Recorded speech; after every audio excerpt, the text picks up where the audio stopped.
This is your host, Mitchell J. Rabin, and I'm very glad you're joining us again today. Today we're going to have another very interesting show.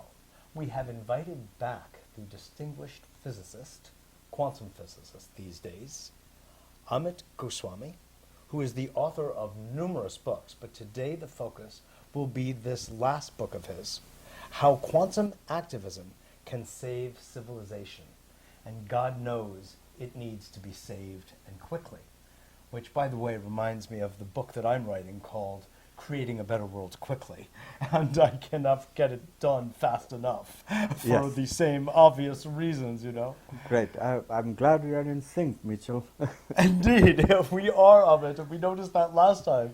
We had Amit, for those of you who watch with any regularity, on the show exactly a year ago. And we're going to pick up on that thread. So stay tuned for discussing two of really my favorite subjects.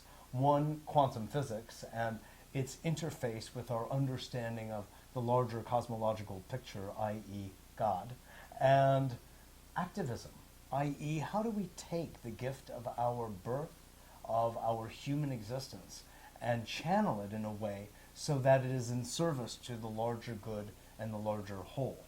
And these are subjects that Amit discusses in this book rather eloquently, and we'll have a chance to kind of go over that in today's show. So, I'm so glad to have you. Me too. Namaste, as we say in Chinese. Namaste.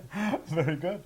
So, you make some wonderful quantum leaps, as it were, in this book, Amit, about the nature of reality, the way we perceive it, the way we think about it, changing worldviews, and how to use some of the greatest breakthroughs in our scientific understanding to grok, if you will, that there really is this notion of a higher intelligence.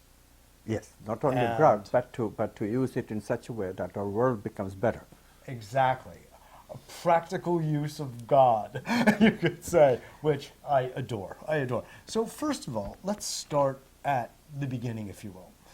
Now, I don't mean in the beginning was the word.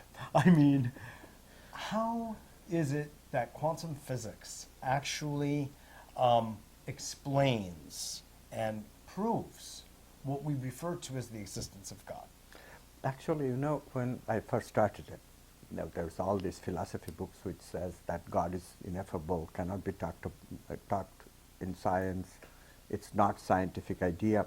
Utterly mystical and mysterious. Exactly. And mystics have added to it too. I mean, they have this sort of same notion. Better keep it separate. It's not a scientific idea. Scientists keep away. You know, even today, Ken Wilber, transpersonal psychologist, certainly does not like the materialist worldview against scientific materialism. Yes. But when it comes to science of God, his position is that no science for God. You can't do it. But actually, keep them separate. Keep them separate. The domain separate. But actually the question is very scientific, because a God which doesn't have causal power is a meaningless God.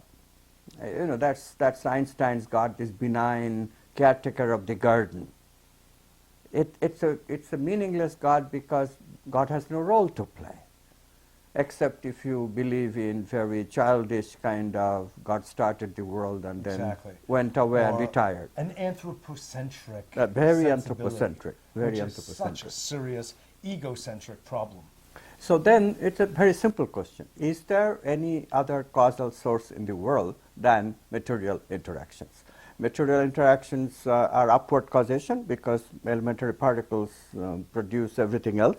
And there are interactions. To molecules, to cells, to organs, to tissues, exactly. etc. So cause goes upwards. Right. So we just as Ken Wilber talks about when he refers to his holons, of course, the work of Kessler. But then you just ask the question: is there downward causation? Is there any evidence or also any theory that requires downward causation? And lo and behold, physics itself, at the base root, it becomes quantum physics. It's not Newtonian physics anymore. It's quantum physics. And what does quantum physics tell us? It tells us that objects are possibilities. So indeed, a causal power is needed to make possibilities into actualities, because material interactions just cannot do it. It's a mathematically proven fact.